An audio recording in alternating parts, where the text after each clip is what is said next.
Good morning everyone. Yes, now again I am here for to you. और आज पुनः हिंदी की ऑनलाइन क्लास में आप सभी का स्वागत है। तो मेरे प्यारे बच्चों, आप लोग घर पे ठीक हैं, स्वस्थ हैं और अपने अध्ययन का आनंद ले रहे हैं। इसी मंगल कामना के साथ में आज हम अपनी यह कक्षा आरंभ करते हैं। तो जैसा कि आप लोग को पता है कि हम अपने हिंदी व्याकरण का पाठ पढ़ रहे हैं और जिसमें कि हम लोगों ने इससे पहले पाठ 7 याद है आप लोगों को? क्या पढ़ा था हमने? पाठ 7 संवाद लेखन। याद आया? संवाद लेखन में हम लोगों ने यह जाना था कि संवाद किसे कहते हैं, है ना? संवाद लेखन कैसे किया जाता है, क्योंकि संवाद करना एक आसान प्रक्रिया है, लेकिन संवाद लेखन एक कठिन प्रक्रिया है बेटा। क्यों? क्योंकि बोलना बहुत आसान होता है। बोलते समय हमें इतना विचार नहीं करना होता है कि हम कौन से शब्द प्रयोग कर रहे हैं, हमारा वाक्य सही जा रहा है या गलत जा रहा है। बोलने के बाद में हम उसे तुरंत सुधार भी सकते हैं। लेकिन संवाद लेखन के समय हमें बहुत ज़्यादा ध्यान रखना होता है ना? आप किस व्यक्ति के लिए, किस स्थिति के लिए लिख रहे हैं, उसके अनुसार आपको अपने संवाद लिखने होते हैं। संवाद इतने लंबे नहीं होना चाहिए कि व्यक्ति को उसे बोलते समय कठिनाई हो या उसे याद रखने में कठिनाई हो। संवाद जो होते हैं वे कैसे होने चाहिए? प्रभावशील भी होने चाहिए, उनका इफेक्ट अच्छा पड़ना चाहिए, उसमें शब्द सुंदर होना चाहिए, सुनने में अच्छे लगे, कुछ मनोरंजक भी होना चाहिए, है ना? ये सारी चीज़ें हम लोगों ने अपने पिछले जब इस कक्षा में पाठ को समझा था तब हमने इस पर चर्चा भी की थी कि कुछ मुख्य 5 से 6 बिंदु लिए थे। आपका संवाद की भाषा रोचक होनी चाहिए, विराम चिन्हों का सही प्रयोग होना चाहिए, भाषा सरल और स्पष्ट होनी चाहिए।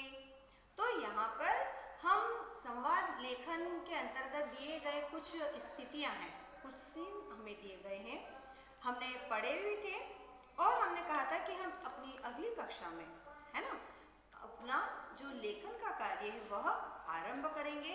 तो सभी बच्चे अपनी पुस्तक में पेज नंबर 164 और 164 और 165 निकाल लीजिए बेटा। चूंकि हमें इसमें जो 5 स्थितियां दी गई हैं वे हमें स्थान के साथ दी गई हैं। हमें क्या करना है? उन रिक्त स्थानों में उसके ऊपर लिखना है कि हमें क्या दिया गया है बेटा। तो सभी लोग अपनी पुस्तक और पेंसिल निकाल लीजिए और हमारे साथ लिखना आरंभ कीजिए बेटा। जैसे कि आपको एक पहली स्थिति दी गई है, इसमें एक फल वाला है और एक महिला है ना? फल वाले और महिला के बीच में क्या संवाद होता है हमको वो दिखाना है। आपकी कॉलोनी में भी बहुत सारे फल बेचने वाले आते ही होंगे, है ना? तो वो लोग किस तरह से आते हैं? आपने कभी देखा है वो अपने फलों को कैसे बेचते हैं? और यदि आपको फल लेना होता है या कोई फल खरीदने वाला व्यक्ति उसके पास जाता है तो फिर उनके बीच में कॉन्वर्सेशन कैसे होता है? तो हम वो एक छोटा सा जो हिस्सा है उस स्थिति का वो यहाँ लिख रहे हैं। तो इसके लिए पहले हम क्या करेंगे? ये जो पहली स्थिति है वो हमने लिखी कि फल वाला और महिला का संवाद। एक महिला के बीच संवाद, ठीक है? अब संवाद कहां से शुरू होता है? फल वाले से। तो हम यहाँ पर पहले क्या करेंगे? जो व्यक्ति उस संवाद को, उस डायलॉग को बोलने वाला होता है, पहले हमें क्या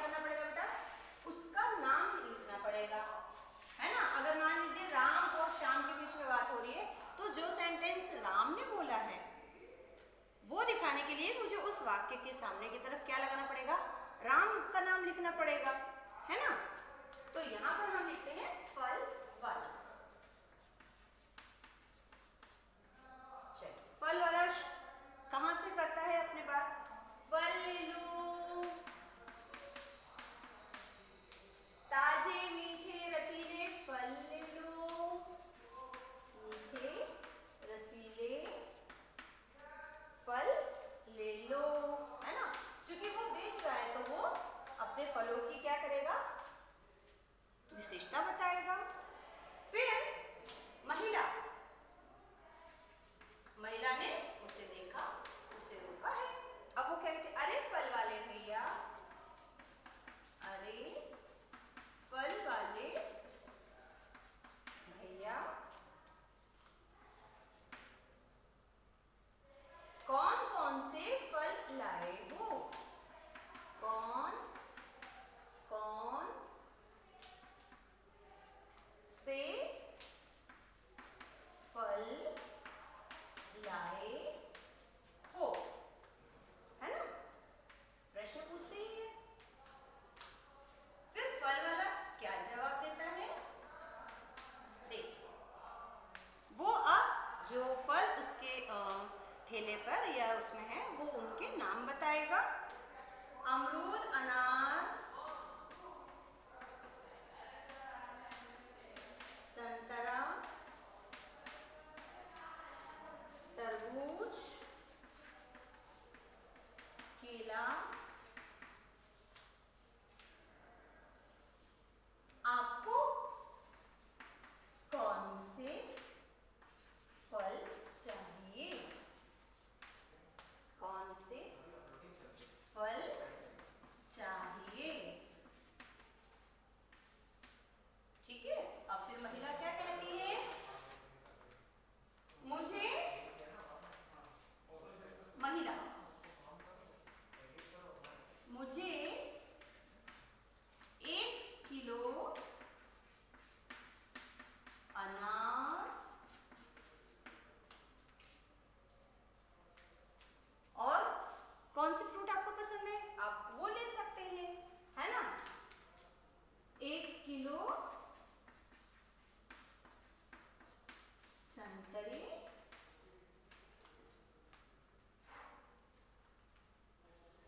दे दो, है ना। फिर फल वाला क्या कहता है,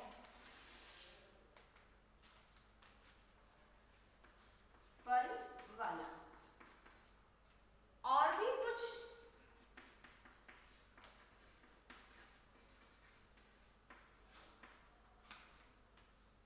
ले लीजिए। अब चूंकि वो तो फल बेचने वाला है ना, तो उसे तो अपने सामान की बिक्री करना है, तो वो तो जरूर कहेगा कि आप और भी कुछ पसंद कर लीजिए।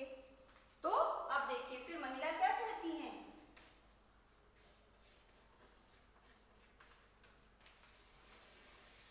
भाव तो पूछेंगी वे, है ना। सही दाम लगाएं, सही दाम लगाओ, तो क्योंकि उन्हें ऐसा लग रहा था कि ये शायद थोड़ा ज्यादा भाव लेंगे इसलिए, तो फिर उन्होंने और क्या पसंद किया, तो तरबूज भी दे दो, ठीक है। चलिए आप पहले इतना लिख लीजिए, हम यहाँ 2 मिनट आपके लिए रुक रहे हैं, फिर हम इसे मिटाकर आगे का जो संवाद है वह लिखेंगे बेटा।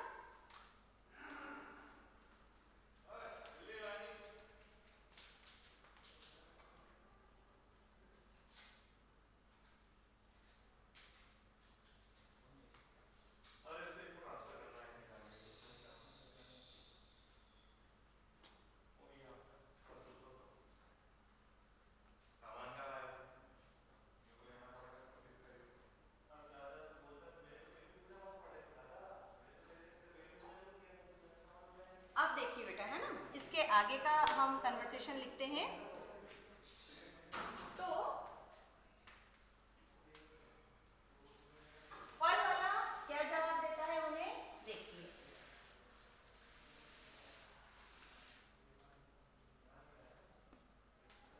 अरे बहन जी आपसे ज्यादा पैसे नहीं लूंगा, है ना।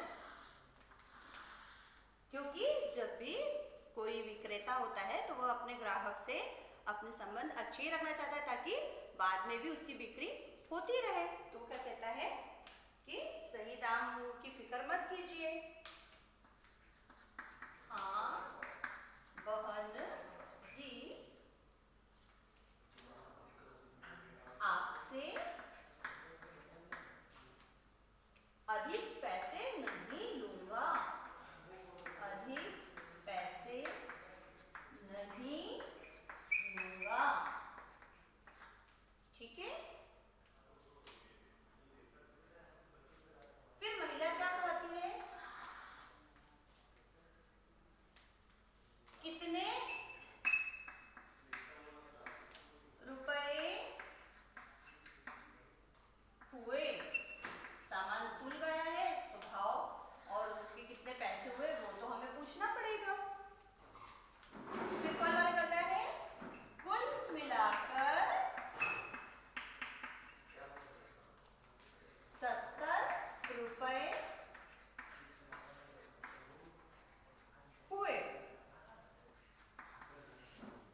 स्थिति के हिसाब से अलग अलग शब्द या वाक्य बनते रहते हैं।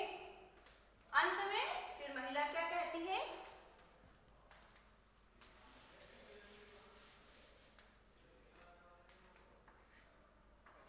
महिला।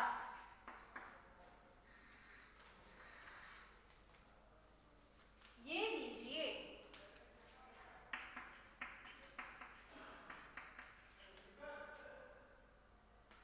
भैया, है ना? फिर वो क्या कहती है? तो ये हमने अपने संवाद का एक छोटा सा अंश लिखा है। ये संवाद और हो सकता है आगे भी चला जाए, है ना? कि धन्यवाद, फिर वो टेस्ट करती हैं, वो ये भी कह सकती हैं कि ये बहुत अच्छे हैं, या आप बहुत अच्छे हैं, या आपने बहुत अच्छा भाव लगाया है। तो आप इस कार्य को जल्दी से अपनी पुस्तक में लिख लीजिए, ठीक है?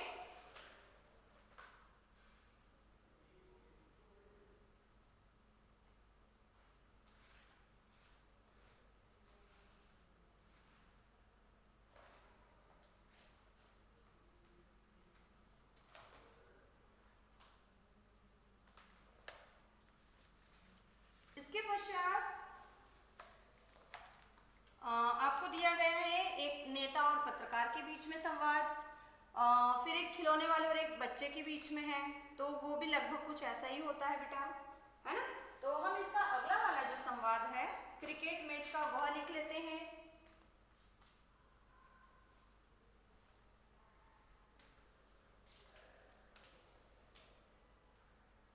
आप सभी ने लिख लिया होगा, उम्मीद करती हूँ।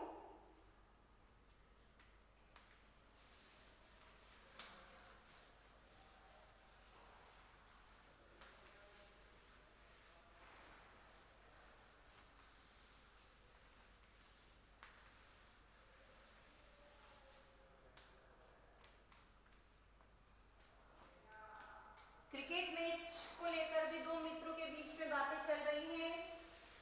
आप में से कोई भी दो मित्र, कई बार ऐसा होता है ना, जब आप लोग क्रिकेट मैच देखकर आते हैं तो उसके बारे में आप लोग बात भी करते हुए जाते हैं, है ना?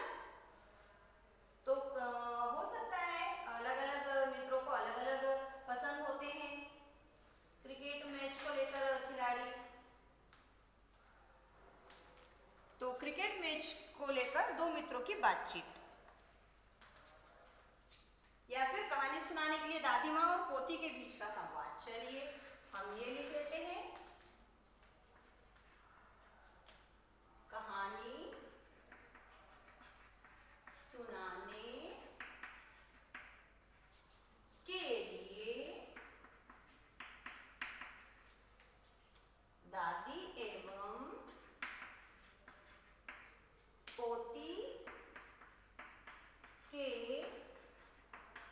बीच संवाद, ठीक है? तो पहले हम किससे शुरुआत करें? पोती से या दादी से? खाना खा लिया है, अब रात को सोने की तैयारी हो रही है ना? और सोने से पहले हमारी जो गुड़िया रानी है उन्हें कहानी सुनने की आदत है। तो वो क्या करती है, देखो आपके पास इस तरह की रेखाएं पुस्तक में डली हुई है बेटा। पोती, अब उसका कुछ भी नाम हो सकता है ना? पोती क्या कहती है? दादी माँ, दादी माँ।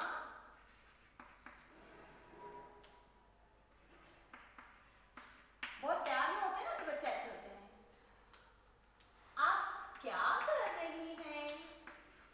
अब सीधे तो दादी को ऑर्डर नहीं दे ना रही है ना? खाना वाना खत्म हो जाता है, फिर बच्चे जो है खेलने चले जाते हैं, दादी जो है वो अपने कार्य से निपट के फिर अपने कमरे में आकर अपने पलंग पे बैठ जाती हैं। फिर बड़े प्यार से आप लोग जाकर क्या बोलते हो? सीधा से बोलते दादी कहानी सुना दो? नहीं, दादी माँ आप क्या कर रहे हो, ऐसा पूछते हो ना? फिर दादी क्या कहती हैं? मैं सोने की तैयारी कर रही हूँ, है ना?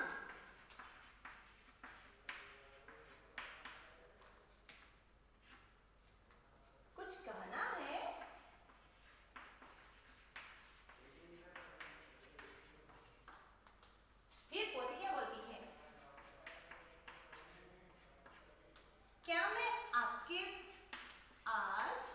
मैं आपके पास सो जाऊं क्योंकि मुझे कहानी सुनना है ना। तो मुझे दादी के पास सोऊंगी तभी तो मुझे कहानी सुनने को मिलेगी। ठीक है, ये दादी क्या कहती हैं? हाँ, यह तो अच्छी बात है क्योंकि दादी को बहुत अच्छा लगता है जब उनके प्यारे पोता पोती उनके पास सोते हैं। ठीक है, फिर जब दादी ने बहुत प्यार से बोल दिया ना कि हाँ बेटा मेरे पास सो जाओ, तब फिर वो जो उनके पोता पोती होते हैं ना, वो फिर अपने मन की इच्छा धीरे से बोलते हैं कि वो आज उनके पास सोने क्यों आए हैं, है ना।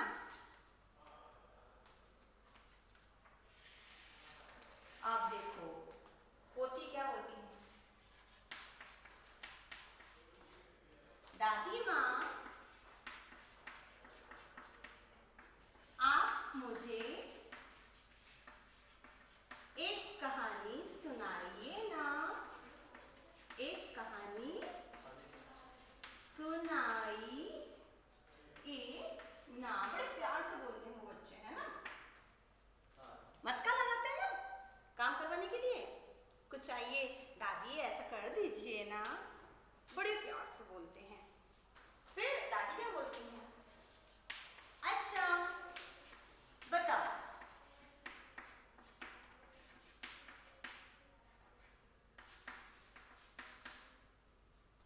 कौन सी कहानी सुनोगी? कौन सी कहानी सुनोगी? क्योंकि दादी को तो बहुत सारी कहानियां आती हैं। ठीक है, चलिए तो फिर आखिरी में पता है उनकी पोती क्या बोलती है? परी वाली सुनना है या मछली वाली सुनना है? पोती ने क्या कहा? दादी माँ,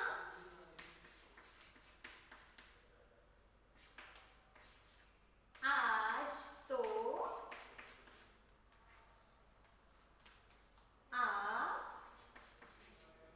राजकुमार वाली कहानी सुनाइए जिसमें एक राजकुमार रहता है ना। चलिए तो पहले आप इस संवाद लेखन को लिख लीजिए। आपको यदि कुछ और पसंद है तो आप वो भी कह सकते हैं कि दादी आज वो हाथी घोड़े वाली या वो जंगल वाली कहानी सुनाइए या परी की सुना दीजिए। आपके और दादी के बीच में जो भी कन्वर्सेशन होता है आप उसको बेटा एज इट इज अपने इस संवाद लेखन में लिख सकते हैं, क्योंकि ये सिचुएशन सभी के घर में कभी ना कभी बनी होगी, है ना। और अभी तो आप लोग घर पे फ्री हैं, दादा दादी जी भी दिन भर घर पे होते हैं और अधिकतर आप लोग अपना समय उनके साथ ही बिताते हैं, है ना। हमने ये एक स्थिति जो है वो रात के समय की बताई है। कई बार बच्चे तो जिद पे आ जाते हैं, दादी प्लीज एक कहानी सुनाइए, मेरी अच्छी दादी कहानी सुना दो ना। तो आपका संवाद आपके हिसाब से बदल सकता है, तो आप उसे भी यहाँ पर लिख सकते हैं। ठीक है, चलिए आप पहले इसे राइट कर लीजिए, हम यहाँ से साइड हो रहे हैं।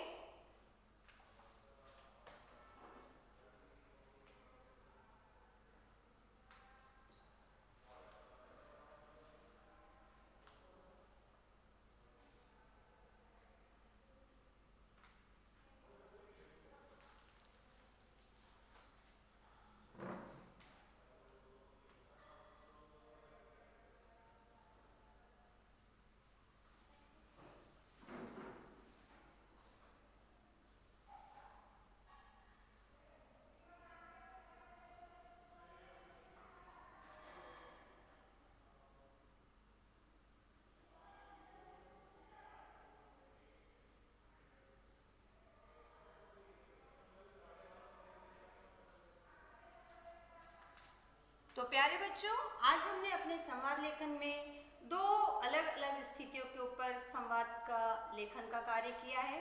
इसी प्रकार आप अलग अलग और भी कई विषय की जो स्थितियां बनती हैं उस पर भी अपने क्षमता अनुसार, अपने शब्द भाषा की योग्यता के अनुसार संवाद लेखन कर सकते हैं। और अन्य जो 3 विषय आपको दिए हैं उस पर आप स्वयं संवाद लेखन करेंगे और हमें दिखाएंगे। ठीक है, तो हमारी आज की ये जो संवाद लेखन की कक्षा है वो यहीं समाप्त होती है। हम अगली कक्षा में फिर एक नए विषय के साथ में मिलेंगे। तब तक सभी बच्चे घर पे स्वस्थ और सुरक्षित रहेंगे और अपना अभ्यास निरंतर जारी रखेंगे।